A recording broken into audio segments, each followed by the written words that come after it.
দীর্ঘমেয়াদী অর্জন কাকে বলে? পিছনে শোনা যাচ্ছে? শোনা যায় নাকি স্পিকার নিতে হবে? পিছনে শোনা যাচ্ছে তো? ব্যাট কত করে দিব? দীর্ঘমেয়াদী অর্জন কাকে বলে বলেন? সহজ তো। মেয়াদ কতদিন হয়? 5 বছর। সর্বনিম্ন? সর্বোচ্চ? সর্বোচ্চ যে কোনো সময় হতে পারে, 20-30 বছরও হতে পারে। সর্বনিম্ন কয় বছর হবে? 5 বছর। 3 নম্বর লাইনটা দাগ দেব।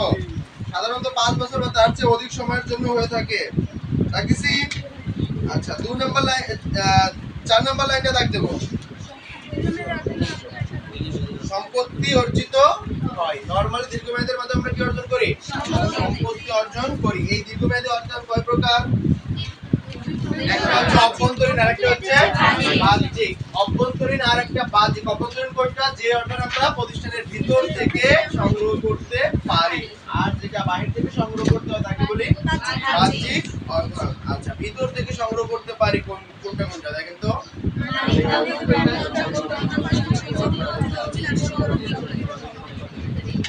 আচ্ছা বাড়ির বুঝি নাই কোনটা বলেন? অবচয় তহবিল। অবচয় তহবিল কাকে বলে জানি আমরা? হ্যাঁ মনে করেন যে এই ব্ল্যাকবোর্ডটার কথা যদি আমি বিবেচনা করি, ব্ল্যাকবোর্ড আমার স্থায়ী সম্পদ, আমি কিনছি, এটা 5 বছর ব্যবহার করতে পারবো এই মর্মে। এর দাম মনে করেন 25,000 টাকা। ঠিক আছে, তাহলে প্রতি বছর এইটার ভ্যালু কত টাকা কমে যাচ্ছে? 5,000 টাকা। আচ্ছা এইটা যখন 4 বছর ইউজ করে ফেলবো তখন এর ভ্যালু কমে যাবে কত? 20,000 টাকা। এই টাকাটা কি আমার অন্য কোথাও খরচ করতে হচ্ছে? এটা কিন্তু আমার কাছে আছে, বাট আমি এটাকে খরচ হিসেবে দেখাচ্ছি। অনগদ লেনদেন হয়ে যাচ্ছে না, বাট আমি খরচ হিসেবে দেখা রাখতেছি। টাকাটা কিন্তু আমার কাছে থেকে যাচ্ছে। এইটাকে আমি চাইলে লং টার্মে আমার প্রতিষ্ঠানে ইনভেস্ট করতে পারবো।